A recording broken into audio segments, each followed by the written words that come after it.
Retro Zone. And welcome everybody to another episode of the Animanicast.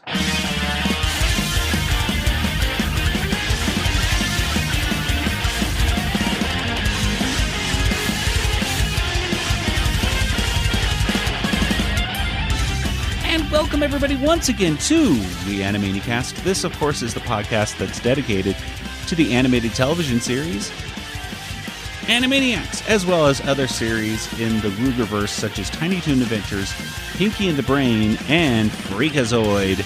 And today we have a kind of episode that we haven't had in a very long time. That is an Animaniacs comic book discussion.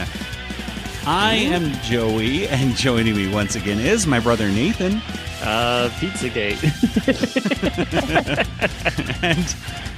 And joining us from across the country in Georgia, there's Kelly. Hello. Yes, we were talking about Wacko at the end of this, and how he's running for president, and then Watergate, and then this is pizza. Is this Pizzagate? Oh no, that's the wrong other thing, other horrible thing. Anyway, yes, we are talking about an Animaniacs comic book once again, which we have not talked about for quite some time. This is issue number 23 of the comic book, which came out, or at least the cover date is March of 1997, which I believe this was released this was released after the 1996 election. So this is dealing with a topic that was a little outdated for the thing right there, because Bill Clinton had already won re-election. At any rate, it has two major stories in it. It has a story called Hello Nurse, Agent of HUBBA, or Agent of Hubba. Yeah, I think you know where we're going with this look of this episode. It has a few two or three useless facts. I think just two sets of it. And it has a comic called Wacko for President. And if you were to describe today's comic in just a few words, what would you say, Nathan? The artist had a lot of fun drawing this comic. Yes, they at least half of it. Yeah. They really they enjoyed themselves. And Kelly, what about you? I would say it was cheesy. Oh, very, very good. Yes, this is it's a comic I think that I've seen the cover of, and I know that Hello Nurse in this, basically she acts as a kind of a half superhero, half James Bondish kind of spy, mostly a spy, I think. At any rate, almost like Black Widow or something, I guess. I'll say. Yeah.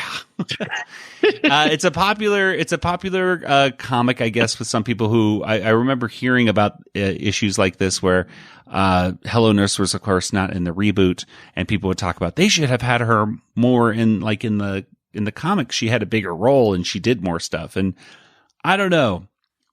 Based upon what I see in this comic, I'm kind of glad that they kept her the way that they did. And actually, I think her portrayal ended up becoming much better in the cartoon than in this, because she seems I don't know. She's Doctors Without Borders, right? Isn't she? Yeah, she's Doctors reboot? Without. Yeah, that's true. She's mentioned, but also she just is shown to be a smart. Like in Wacko's Wish, she's shown to be very intelligent. And in this, she's just kind of shown to be, I don't know, she's James Bond's not the smartest person in the world. Yeah.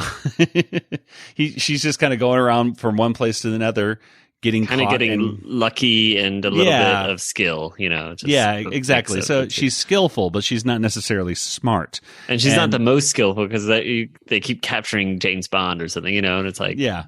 Every page she gets captured again. Anyway, but she saves herself. So there you go. So that's something.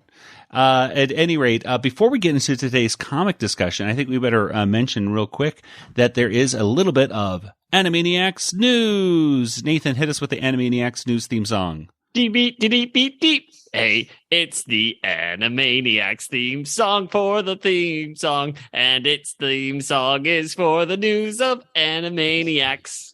Yeah. So first of all, Paul Rugg, if you want to see Paul Rugg, ladies and gentlemen, he will be going to several cons. There's one coming up in Fairfax, where I said Fairfax at a family at our parents' wedding anniversary party. I was like, why is that ring true to me? Like, Yes, Fairfax. I was telling Nathan about Paul going to Fairfax, and all of a sudden, The whole roof fell down. yeah, some stuff fell on my head. Long story. The sky is falling. I got some stuff off the roof hit my head. So don't say Fairfax when you're outside because some stuff might fall on your head.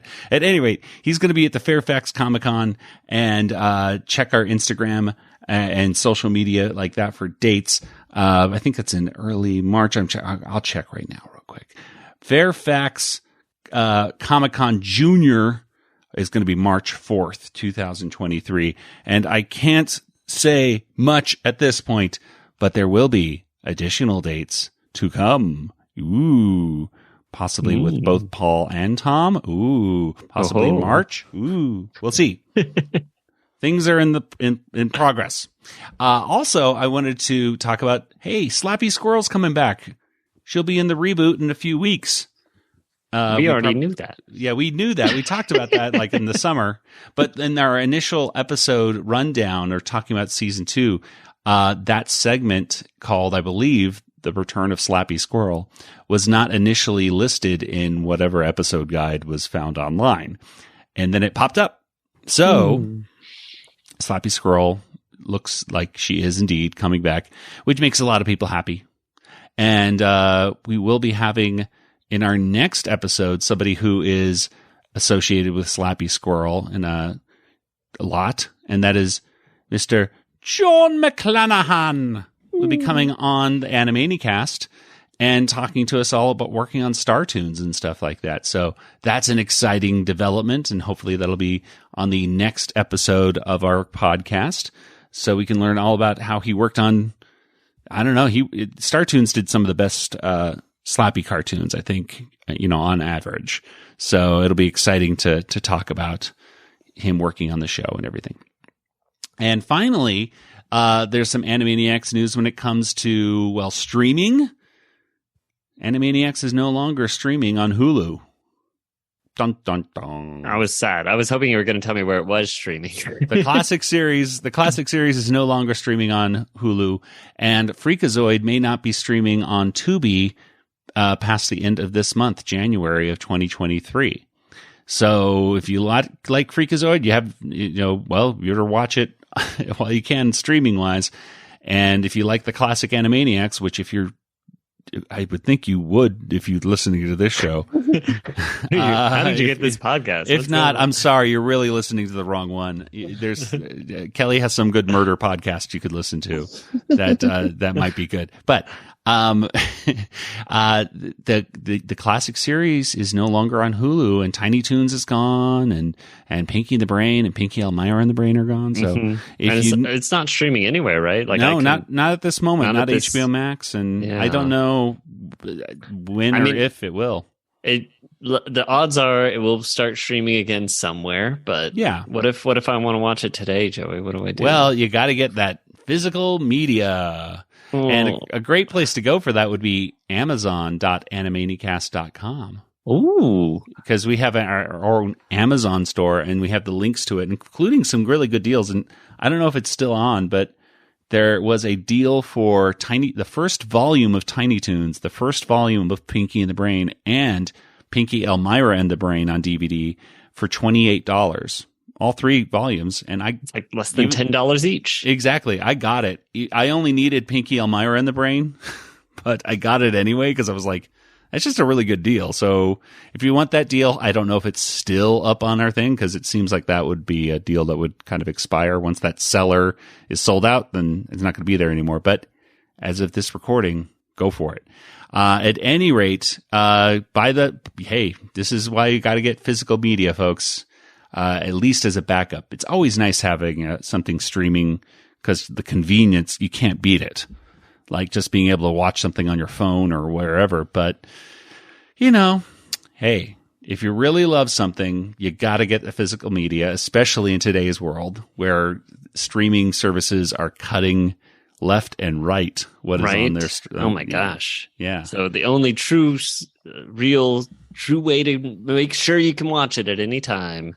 It's had that DVD. I know. Have to there's some get that bonus shelf features space on them, I bet, right? There's there's some cool bonus features on it, actually. So definitely worth checking out. And hey, then you can become a patron of our Patreon, and you can watch commentaries along with them too. So hey, it's good stuff, folks. There's so many ways to support. Yeah, look at that. Yeah.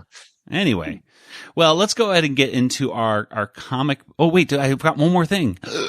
Toys, Animaniacs toys. Let's talk about good news. Good news is Animaniacs toys from Super 7 are coming out soon. We have those, big ultra figures that are like $50 each, which I'm kind of on the fence of getting a Pinky in the Brain, even though they're $50 each. I'm like, well, if I just got Pinky in the Brain and they're like 6-inch, they're big and they have a lot of stuff. So I'm like, maybe we get that. But for those of you who are like, I want to pay less, there's going to be a reaction figures from Super 7, and those are like $20 each. And they're kind of the 3 3/4 inch figures, and they're put in that kind of old Star Wars kind of G.I. Joe, backing. And it's going to be Yakko, Wacko, and Dot, and Dr. Scratch and Sniff. So if you're interested in that, check it out. Those will be coming out in April, and I believe you can pre-order those on several different toy sites. So check it out. So good news there too. Fun. Anyway, let's go and get into our comic book discussion of Animaniacs issue number 23. Shut up. That's John Mariano. He's the voice of Bobby from The Goodfeathers. And you're listening to the Animanicast. Will you untie me now? Shh, Coed. I'm listening to the program.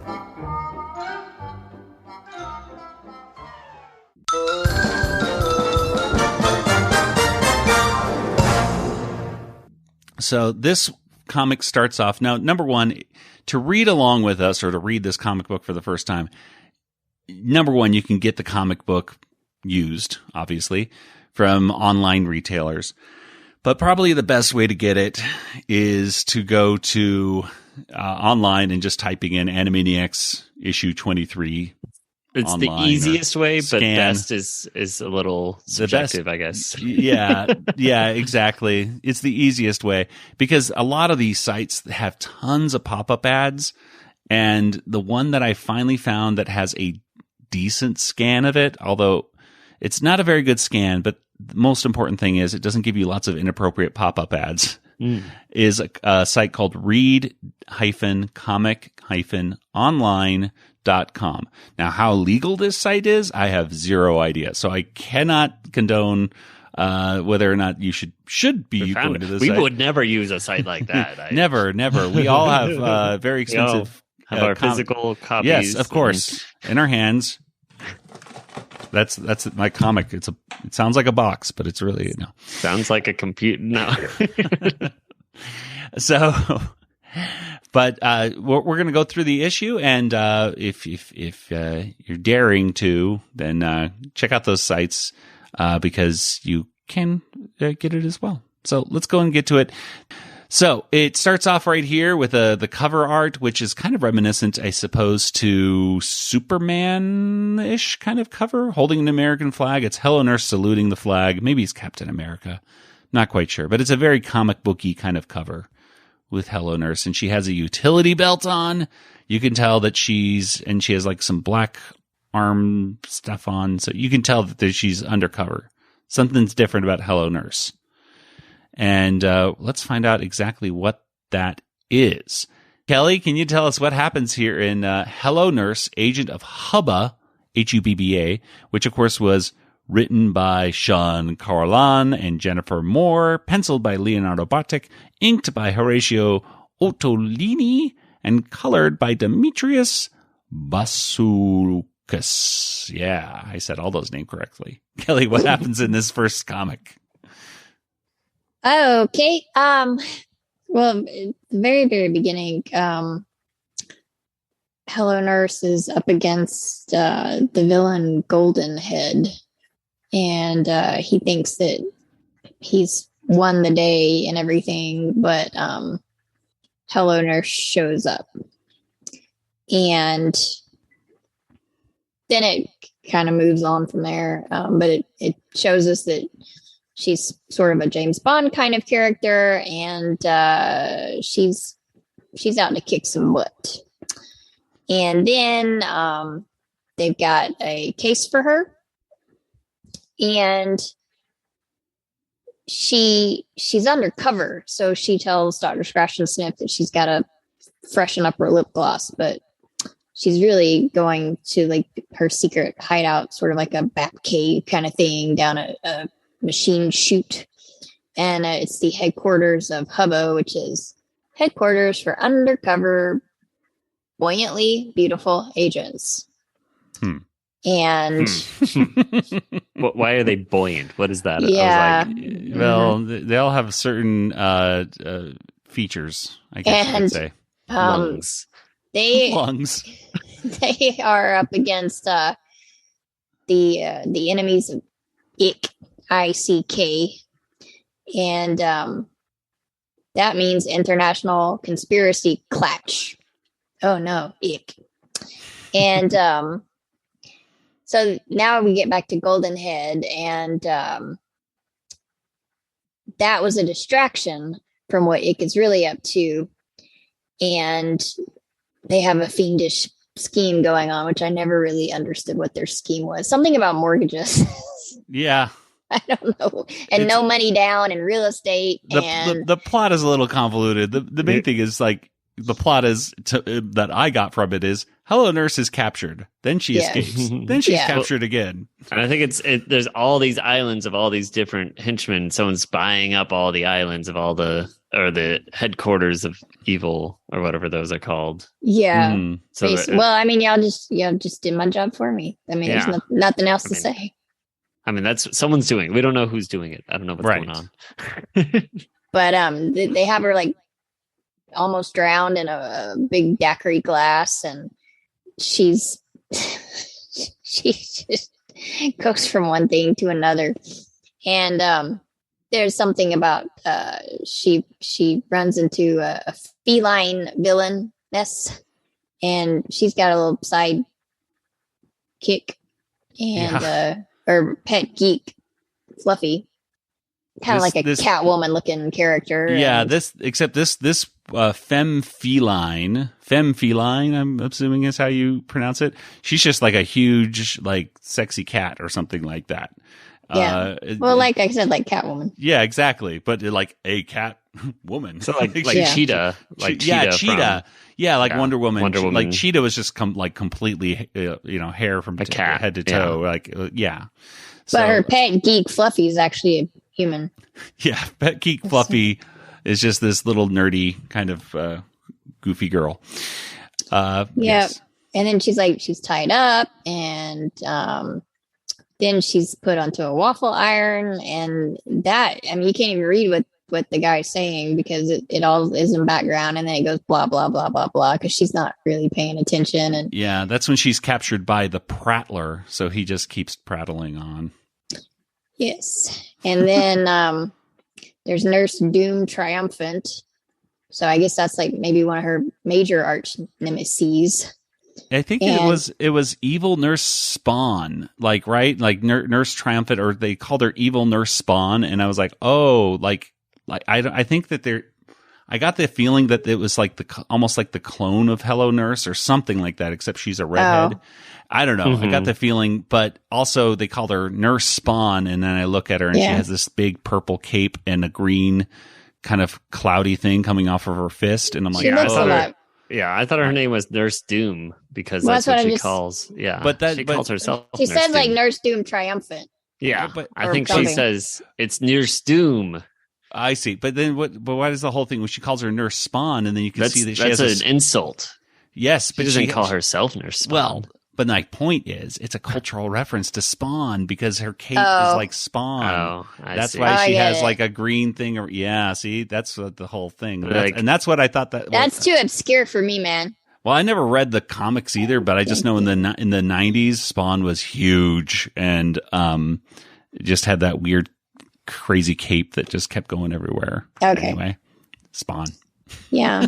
Could be like Doctor Doom too. I don't know, because she has weird like things in her arms and she's a nurse Does Spawn instead of a have doctor. that though? I don't Hang on. know. Let's look Gauntlets? up a picture. I'm going to look up a picture of Spawn. Does Spawn have little horn things Like, on him? Let's see. I'm here. looking at her gauntlets because she has a gauntlet on her. Okay, let's see here. Spawn has the crazy cape, but I don't know. Everything looks whatever. I'm gonna say she's also like Doctor Doom. Yeah, let's say that. Okay. Why Well, not? Because she's a Nurse Doom. So Yeah, Dr. Nurse Doom. Yeah. We'll go for it. Okay.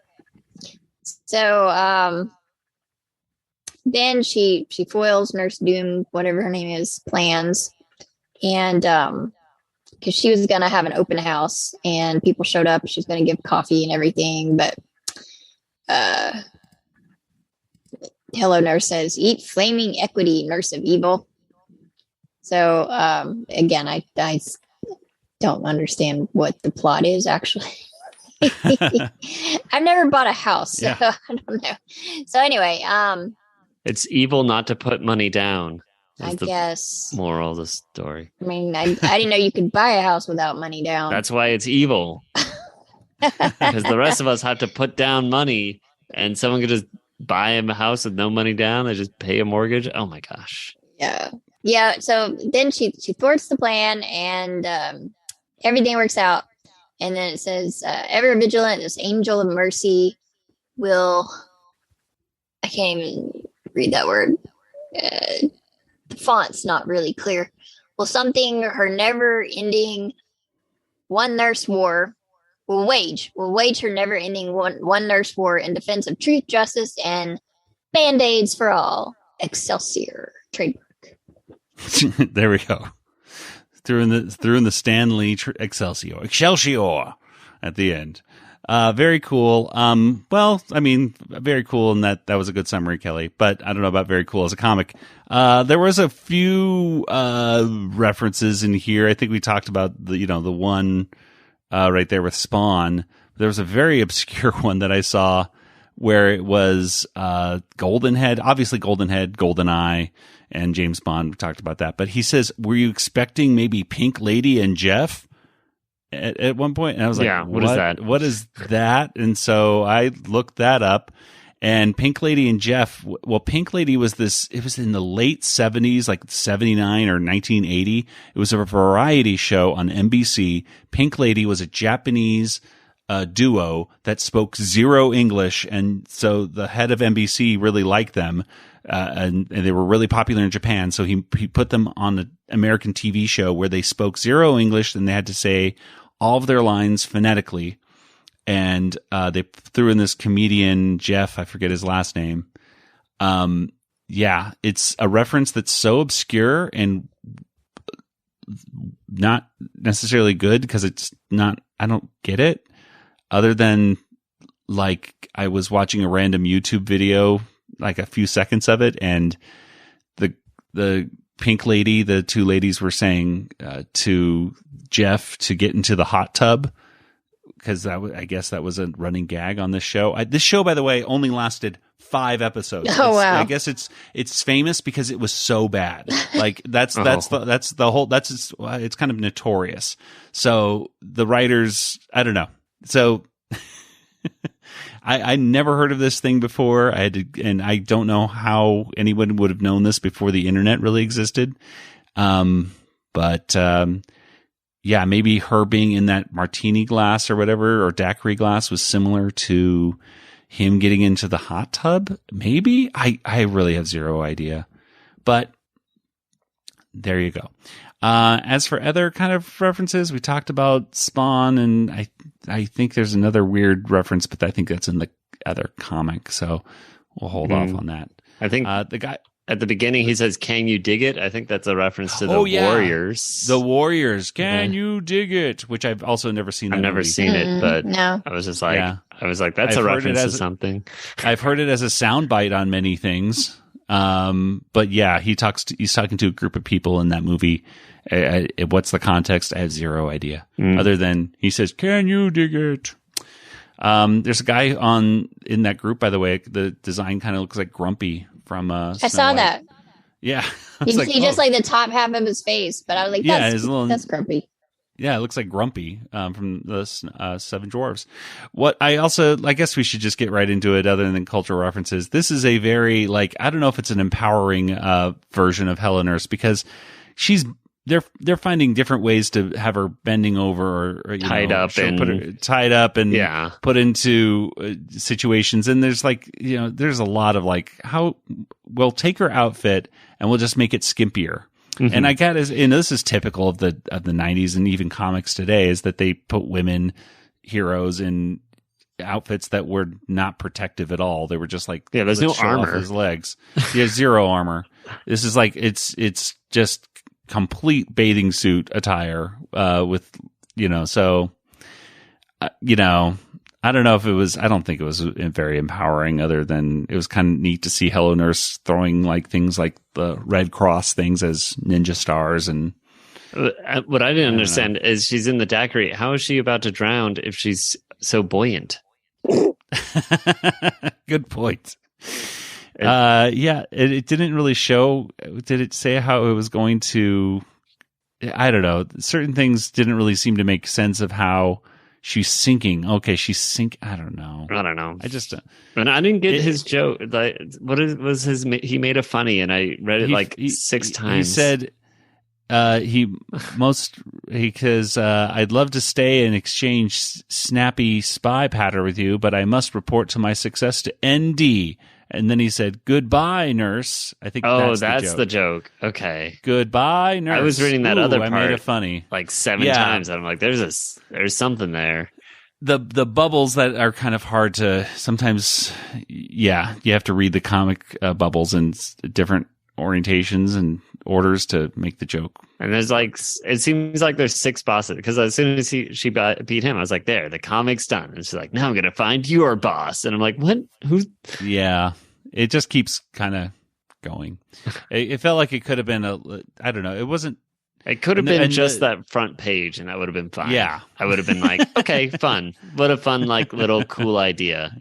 Just this that Hello Nurse does stuff. Yeah, and then she comes back. They also reference the Animaniacs episode where they say romp, romp, romp, romp, romp. Hey, when they're going on the bridge with the troll, because that's what the Warners are doing with Dr. Scratch and Sniff. Mm-hmm. So that was kind of cool. And also, I guess Golden Head kind of looks like the Incan heads, or Easter Island, I should say, not Incan, but the Easter Island heads. He kind of looks like that, I guess. But yeah, I think we've kind of torn it about however we can. There's not much to it, but if you like Hello Nurse and if you like looking at Hello Nurse in skimpy outfits, then this is the comic for you. Because it's not that funny. It's just her kind of running around the place, blowing up stuff and all that. So, yeah. Anything else to say about this before we move on to the next few segments? No. Okay. We're going to see if we could wrap this up in just a few minutes, because we got a hard out. Okay. Useless facts. We got pirates. Pirates had to wear earrings so that they could see. They thought they could see better.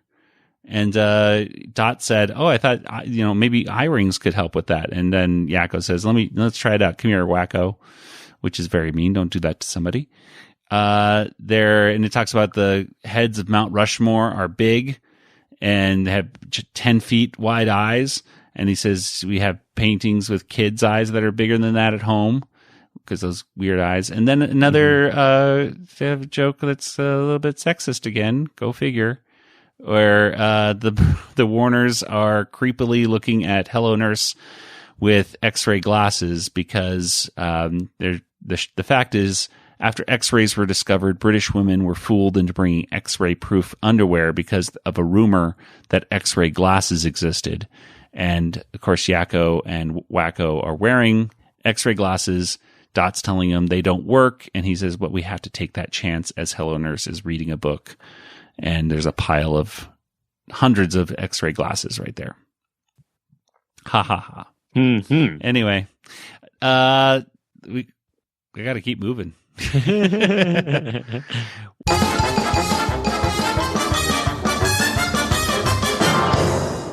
Wacko for President. Wacko for President was written by Mark McCain, art by Omar Aranda and Scott McCrae. Letterer was Lorena Mappa, and colorist was Joe Mignot. Nathan, what happens in this one? Oh boy. Okay. Well, the Warners are on the tower, and they're getting a pizza from Peter Pan Pizza, and it's this guy in a Tinkerbell costume, which is kind of strange. And he gave him pizza, but it's like really soggy, and Wacko is not having it. The guy wants a tip, and it's like a rubbery pizza too. Looks like Dot doesn't like it either. Yeah. So they do a whole don't look a horse gift horse in the mouth and drop a horse on him. I guess is the pun there. I don't know, because he wanted a tip. How dare he want a tip? Because it's his fault. The pizza that he delivered was bad. I mean, he didn't make he just delivered it. Well, he did deliver a day-old pizza or something. Okay. Like that. At any rate. Anyways, well, now they're fed up. They're gonna call their congressman, or they're gonna create their own pizza party. You know, they're gonna run for president. You know, Wacko's gonna be president of the pizza party. Here we got the Republican and the Democrats, but here we go, the pizza party. And he's going to make sure your pizza is really good and all the toppings are there. And that's his platform. He's going to make sure you have the best pizza, and he's, giving out pizza to everyone, and it's really yummy. And everyone loves pizza. Yeah. Well, eventually this gets the eyes of like Secret Service who they call. They go to Kansas and they kind of make fun of Twister a little bit. Like, watch out, that's watch out for Twisters. That's a bad disaster film. And they also do some Wizard of Oz little things there too. Yeah, but they say that actually Bill Clinton is the Scarecrow and Bob Dole's the Tin Man because Bill Clinton has no brain and Bob Dole has no heart. Is what they're saying. So, Wacko's shaking hands with everyone, and Bob Dole is shaking babies. Shaking babies. That's just what it looks like. Bill Clinton's getting spit on. But they don't like Wacko. They think, they're saying he wants to give you pizza, but really he wants to cut the olives and cut the onions and cut the cheese and cut your Social Security even. He's going to cut it all. Wacko then offers them a really gross looking bran crust pizza, and I'm like, why not just give them good pizza? Like, I mean, spoilers for later, but I mean that's gonna be anyways. They trick Bill Clinton into reading a wrong teleprompter where he's saying that he loves pizza from Wacko, and then he's like, no, I've only had pizza once, and he didn't digest it. So that's a little pun of some sort. Oh yeah, the marijuana thing, because Bill Clinton said he only tried marijuana once, but he never inhaled, and in this he never swallowed the pizza. Yeah. So there we go. And then they're wondering if Bob Dole is taking money from the pizza lobby. I wonder if there was some sort of particular lobby that they were. I don't know. Who knows? But the press seems like it's on their side. They do a little presidential debate, and it turns out Bob Dole really is just a puppet from some other guys, a marionette, and they change the special effects to make it look like Bill Clinton's a clown. They kind of like put an Instagram filter on him or Snapchat filter. I mean, they're like the special effects these time. days. Yeah, no, like that's actually going to be we could do that now. When they had to face the press, they just drop a press machine on top of Bill Clinton and Bob Dole, and then there's like the final debates, and then Wacko's just showing how good his pizzas are. So it's like, this is what you should have done first, and then now Bill Clinton and Bob Dole are both saying like, oh yeah, we support pizza. Well, I was the first to support pizza. We both support pizza so much. So they're fighting to see who is more pro pizza between Bill Clinton and Bob Dole. And, Wacko's like, yeah, that's good enough. That's all I wanted, was just to make sure. I wanted to put some visibility on my subject, so he drops out of the campaign, and he gives a very tearful address and gives people pizza on the way out, and drops a giant pizza on top of Bob Dole and Bill Clinton, and everyone loves the pizza party. So maybe he should have just kept running. I don't know. Yeah, but he left popular, but not popular. I guess he just didn't want to be president. Yeah, I mean, once you become president, half the country hates you. So yes, look forward to better pizza in every freezer and microwave across the country. We deliver. Anyway, well, there is one more thing after this. There's not really any cultural references. They talk, I mean, obviously the political ones that we kind of mentioned. And I mean, there's Bill. They mentioned. Did we mention Ralph, Bill Clinton? They also mentioned yes. They also mentioned Ralph Nader, who of course was the Green Party. They mentioned him, so it's all third party kind of thing. But it's mostly just pizza puns and stuff, and pizza falling on people. And instead of meet the press, there's face the press with some weird looking guy. And the press that they meet is a actual printing press that collapses on them. And this was the origin to Pizzagate. Is that right? No. Okay.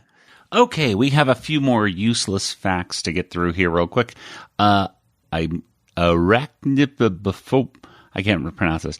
Arachnophobia is the fear of peanut butter sticking to the roof of your mouth. And the Warners are all putting peanut butter on the top of Dr. Scratch and Sniff car, saying it's, never mind that. What's the fear of having it stuck to the roof of your car? And Scratch and Sniff apparently doesn't even notice. Then they talk about the world's biggest nutcracker is outside a tree nut museum in Old Lyme, Connecticut, and it's 8 feet tall. And they ask for they just need the world's biggest nut, and they call out to Rush Limbaugh. And finally, the last fact right here, which is the phrase "from soup to nuts" means everything is included, as in a full meal. And they're reading a Marx Brothers book. Dot says this Marx Brothers book covers everything from soup to nuts, in which Yakko replies, in this case, from duck soup to coconuts. And he's doing his little Groucho move. I think let's just go and talk about what our Water Tower rating is of this comic. Let's do it. Water Tower rating.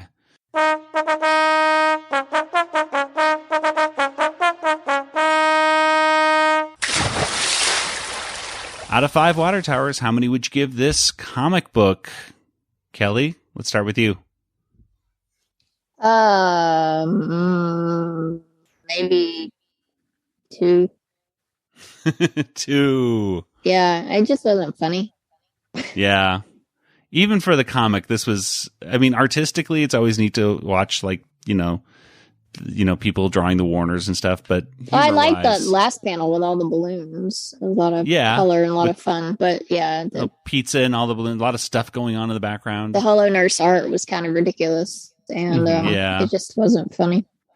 Nathan, what about you? I'm going to go 2 as well. The first one seems just like on the verge of just really inappropriate, and then the second one is just very dated. So then it's like, it's the problem when they do things that are like, oh, this is like cutting edge at the time, and it's just like, but then 30 years later, you're like, well, who cares?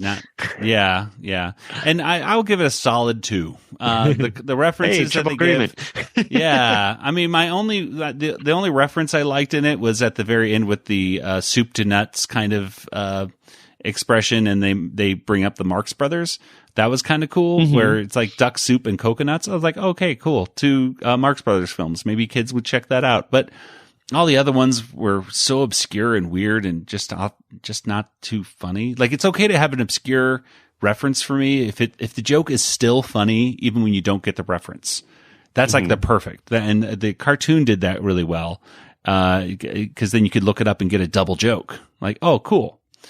But this is not that funny even when you look up the joke. Yeah. Sometimes it's more confusing. So a 2, it's nothing horrible, and I think we've read worse comics there have been worse, Animaniacs for sure. But it's, hey. This I could see this being some people's favorite comic. For the wrong reasons. Not the reasons we want, let's say. Yeah, exactly.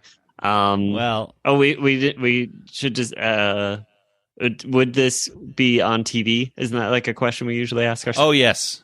My answer is no. Yeah, maybe the pizza one, but not the Hello Nurse. Even the pizza one, but like with Bob Dole and Bill Clinton, doesn't make any sense. What do you think, Kelly? Would you expect to see this translated in any form to a cartoon? No. No, I don't think so either. Well, let's go ahead and get to our contact information. Nathan, where can we find you online? Oh, I'm on Twitter, JangoFT, that's me. And Kelly, what about you? I'm also on Twitter, Yoda Princess, YODAPRNCSS. All right. As for the Animanicast, Twitter, Facebook, Instagram, other things that we have as backups, because who knows what the heck will go on with Twitter. And yeah, we might dump that at one point. We'll see. And we are a proud member of the RetroZap Podcast Network. Head on over to retrozap.com today for fantastic articles and podcasts and amazing other stuff. And you can also join our Discord. The Discord link is over there as well. At any rate, for Nathan, Kelly, and me, this is Joey. That's me. Hey, saying good night, everybody. Good night, everybody. Good night, everybody. This podcast is not endorsed by Warner Brothers or Amblin Entertainment and is intended for entertainment and information purposes only. Animaniacs, Tiny Toon Adventures, Freakazoid, the Warner Brothers logo, all names, pictures, and sounds are registered trademarks and/or copyrights of their respective trademark and copyright holders. All original content of this podcast is the intellectual property of the Animanicast unless otherwise indicated.